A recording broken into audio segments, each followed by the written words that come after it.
Welcome everyone. This is our talk, FireMappers, Crowdsourcing Early Detection of Wildfires for Public Awareness and Preparedness. The problem I'd like to talk to you about today is wildfires. In areas where wildfires burn, speed is life. Here's a short video clip from the campfire in Paradise, California in 2018. You can see here information appearing on the screen, and the source of that information is actually social media. You can see it side by side with the point in time at where the fire was.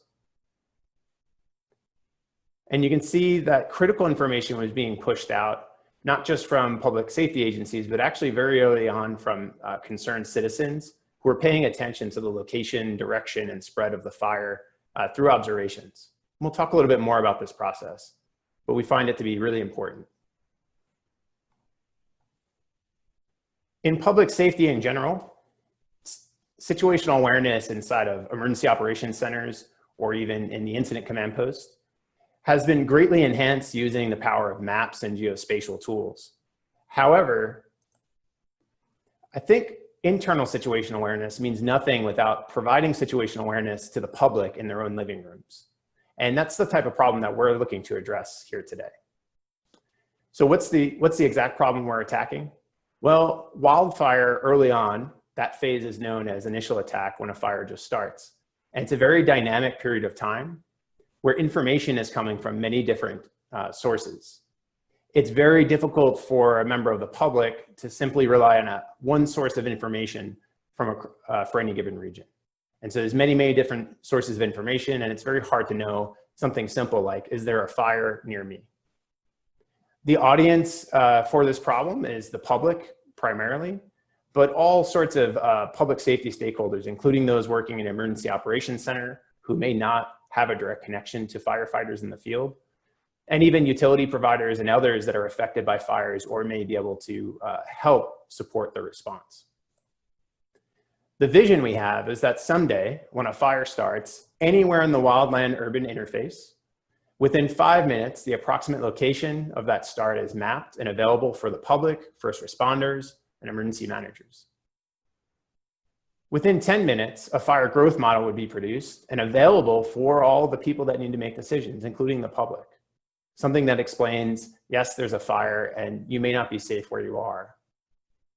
And then within 15 minutes, based on a threat assessment, the affected public is alerted via wireless alerts and provided evacuation routes so that they can get to safety. This is the vision, but it really all starts with that first step, which is, where is the fire? Where did it start? And that's what we're looking to address here today. You know, why do maps play a key role in public information?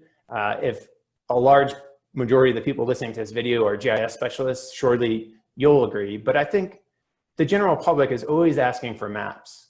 And one of the reasons that they want interactive maps, maps that you can zoom in on or see where you are relative to your location, is that they're easy to understand if designed correctly.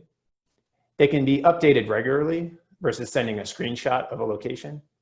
And they provide spatially explicit information. And what I mean by that is I can actually see the location of a fire relative to where I am, rather than having to understand two different street names and where they cross, or a neighborhood that I've never heard of before, or other colloquial terms that are used in public safety that the public may or may not understand. A map is explicit, and like I said, it's spatially explicit. Last year, we ran a little experiment on a project where we would quickly map the locations of fires based off of best available information. And this map last year was actually picked up by the many different news sources and other public websites and embedded. And you can see here, even this reporter is using the map to very quickly understand where something's happening and describe where to go for more information. And that's really the critical piece, is knowing that you're near a fire and that there's a website or a text message system or a phone number to call to find out if you're safe where you are. So to take this to from a vision or from a prototype to reality, we've pulled together a great team, and we're just 3 people that are part of this larger team. I myself, Paul Daugherty, I work for the National Alliance for Public Safety GIS Foundation. We are a nonprofit organization dedicated to really making sure that geospatial tools and technology can be used by public safety to make decisions. But I would argue we have to go even further and help the public make better decisions, and that will enhance outcomes for survivors. And so this is just one project that we feel is really important and has really grown into an initiative. And it wouldn't be possible at all unless we were working with other partners. And so I'd like to first turn it over to German from the GIS Corps. German, can you tell us a little bit about what the GIS Corps does and your role in this project? Thanks, Paul. Hi, everybody. I'm German Whitley with GIS Corps. I've been a volunteer with GIS Corps since 2010, and 4 years ago, I joined the Corps Committee. For those of you that aren't familiar with GIS Corps, we are a volunteer organization that provides GIS professionals. We match nonprofit agencies with GIS professionals that are willing to help for free. So during times of disasters, we also work with government and municipal agencies to fill gaps that may otherwise go unfilled. We operate under a branch of ERISA, the Urban and Regional Information Systems Association, though you don't have to be a ERISA member to volunteer. Currently, we have 6 Corps Committee members, myself and 5 others, that we vet every project that comes in through GIS Corps. And we work with our partner agencies to create job descriptions that we send out to our volunteers. And we recruit just like you would for a job interview on most of our projects. Some of our projects are crowdsourced. Many of the ones we work with NAPSG on are, so they're open to a broader audience. Over the last few years, we assisted Butte County after the Camp Fire with some data cleanup. We've worked with NAPSG and FEMA on multiple hurricane projects and tornadoes and flooding. The Puerto Rico earthquake. We worked with the World Health Organization on the Ebola outbreak in West Africa, and as well as polio vaccination campaigns. Our database is comprised of over 7,000 volunteers that from all walks of GIS, anything from disaster response to healthcare to oil field, gas, all those, everything you can think of, we have a volunteer for. For this particular project, we sent out our job description and we had over 100 applicants in the first day. So from those applicants, we selected 23 people that are represented across the country within specific geographic area coordination centers, GACs, if you will. The team is made up of people with both wildfire GIS experience, emergency managers, GIS retirees, and even students that are interested in emergency management. So we hope we have a great team, and we're hoping to help Paul tackle this problem as we move forward. And with that, I'll pass on to Rob at Cedar. Thank you, German. My name is Rob Appel, and I'm with Cedar Digital Corps. Cedar's mission is to use the power of crowdsourcing and innovative technology to address information gaps during disasters, both for the public and for emergency managers. In the 2 years since our founding in 2018, Cedar is activated for every major Atlantic storm to impact the U.S. In 2019, we responded to numerous other severe weather events, such as Winter Storm Harper, Midwest flooding, summer heat wave, tornadoes, and of course, wildfires, where we use our strong social media presence to amplify evacuation orders and other critical information. We started 2020 with our response to the earthquake that struck Puerto Rico. We then immediately shifted to the COVID-19 crisis to provide the public with accurate and reliable health information. We activated for COVID on January 25th and remain fully engaged up through today, making our longest ever activation by far.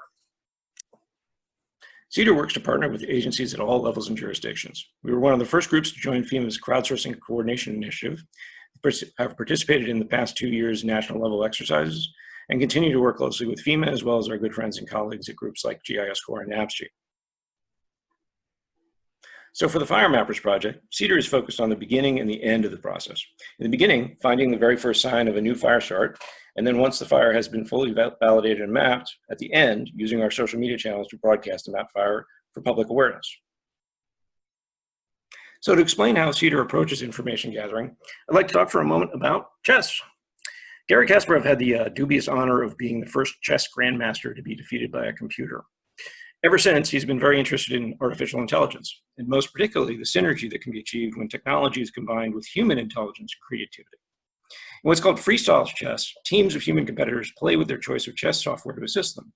Kasparov noticed something interesting.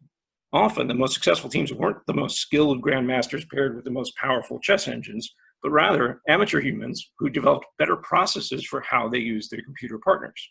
They didn't have the most advanced technology, but their processes enabled them to use what they did have more effectively than their competition. So we coined what's become known as Kasparov's Law, which states a weak human plus machine plus better process is superior to strong human plus a machine plus an inferior process. Cedar's philosophy is to embrace Kasparov's insight. So we strive to combine the best of innovative technology with the skills of trained and dedicated volunteers. Skilled humans plus technology plus good processes. In the initial notice phase of the FireMappers workflow, Cedar's volunteers monitor for the first sign of a new fire by using a wide array of primary sources. It's honestly pretty amazing how much information is available in real time.